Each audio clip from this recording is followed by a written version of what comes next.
Welcome to this explainer. Today, we're stepping into the shoes of cellular detectives to crack one of biology's most devastating cases, amyotrophic lateral sclerosis, or ALS. We are going to focus intensely on the exact molecular mechanisms behind how motor neurons become diseased. We're going to trace the precise biological steps a perfectly healthy cell takes right before it succumbs to this condition. Let's just start with a really stark reality. 3 to 5. That's the number of years most patients survive after getting an ALS diagnosis. It's an incredibly aggressive disease that rapidly strips away a person's ability to move, to speak, and eventually to breathe.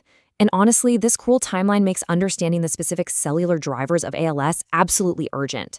We literally have to know exactly how these cells are failing so we can figure out a way to stop it. To make sense of this dense biological investigation, we've broken this explainer down into a clear forensic roadmap. First, we'll look at the mystery of ALS, then discovering the DM state. After that, how healthy cells go rogue, followed by the glial domino effect. And finally, we'll take it from mice to humans. All right, part 1, the mystery of ALS. Let's dive right into the crime scene. So this central mystery of ALS really comes down to something called selective vulnerability. Think of it like this. On one hand, you have alpha motor neurons. These are the big, fast-firing cells that drive our physical movements, and they are highly vulnerable to degeneration in ALS.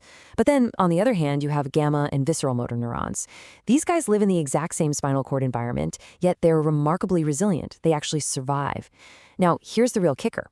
In inherited forms of ALS, and in the mouse models used to study it, a toxic mutant gene is expressed ubiquitously. It's in all of these cells.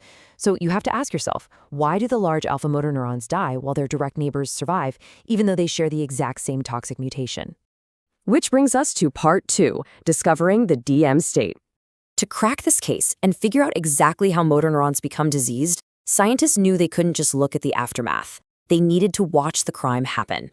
So, using a sophisticated mutant mouse model, researchers tracked the disease over time. They took samples at an early stage around 65 days, a mid-stage at 100 days, and an end stage at 125 days. By looking at these sequential snapshots, they realized something huge. Motor neuron death isn't just an instant flip of a switch. It's actually a progressive, staged transition that plays out over days and weeks. And to track that transition, researchers brought in the heavy machinery. They used multi-omic profiling, which basically means they looked at multiple genetic and molecular layers all at once. They didn't just peek through a microscope, they used single-nucleus RNA sequencing. They used something called SNAT-TAC-seq to look at chromatin accessibility and spatial transcriptomics to pinpoint exactly where these changes were happening in the spinal cord. After analyzing over 115,000 high-quality nuclei, they uncovered something amazing, a distinct, entirely newly discovered cellular state that these vulnerable alpha motor neurons enter right before they die. And that leads us perfectly into part 3, how healthy cells go rogue. This newly discovered state is the real underlying culprit here. You see, these alpha motor neurons don't just passively fade away.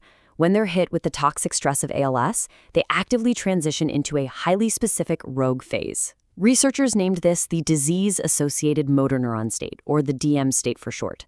During this transition, a vulnerable alpha motor neuron goes through thousands of distinct molecular changes. It's basically becoming an entirely different version of itself just before cell death. Think of this as the cell triggering a massive emergency protocol. We can see exactly how motor neurons become diseased on a genetic level here.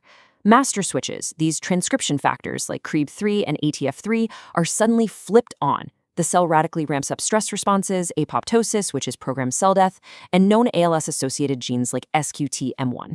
But at the exact same time, the cell completely shuts down its healthy, normal, day-to-day functions. It downregulates synaptic transmission, it stops axon guidance, and it halts the potassium ion transport that it desperately needs to fire action potentials. Basically, the cell stops acting like a neuron and starts acting like a localized crisis center. Now, what's truly fascinating about this is the direct micro-to-macro connection. When you have an alpha motor neuron downregulating its synaptic function down at the microscopic level, literally detaching its axon from the muscle fiber, well, that is the exact physiological mechanism of paralysis. That is the very moment a patient might physically lose the ability to move a muscle.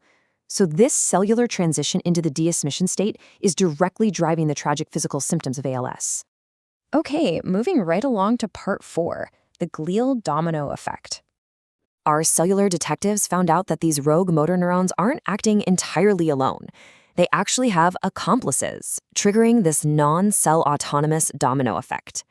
As the motor neuron starts breaking down, it actually signals nearby glial cells, which are the immune and support cells of the nervous system, to become reactive and destructive. It literally adds fuel to the fire. The alphas in this DM state are essentially blasting out chemical SOS signals.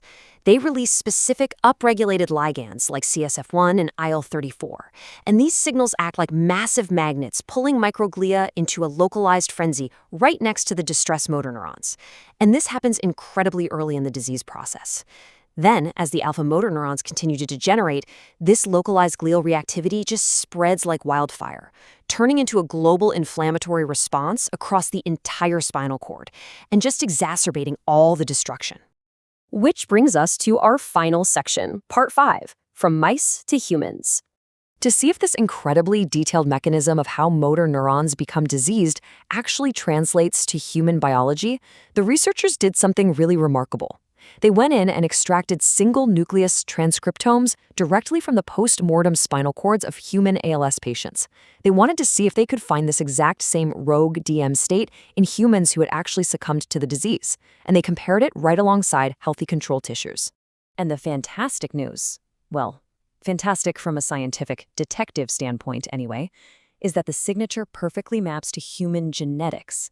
The exact same molecular panic mode, this DM signature, is conserved in human ALS alpha motor neurons. And not only that, but the specific regions of DNA that change their accessibility during this state in mice are directly enriched for known ALS genetic risk variants in humans. This is huge. It confirms a shared genetically linked mechanism. It proves beyond a doubt that learning how motor neurons become diseased in the specific mouse model gives us a profoundly accurate window into actual human pathology. So as we wrap up this explainer, we have to ask the most important question of all. We know the transition into the DM state is an active regulatory response, right? It's driven by specific transcription factors flipping the cell into a panic mode. Well, if we now know the exact genetic switches that cause motor neurons to become diseased and shut down their healthy functions, could future therapies be designed to simply flip them back? Could we block those SOS signals, turn off the panic mode entirely, and artificially enhance the resilience of alpha motor neurons to stop ALS dead in its tracks? It's an incredibly provocative thought and one that offers some genuinely targeted hope for the future.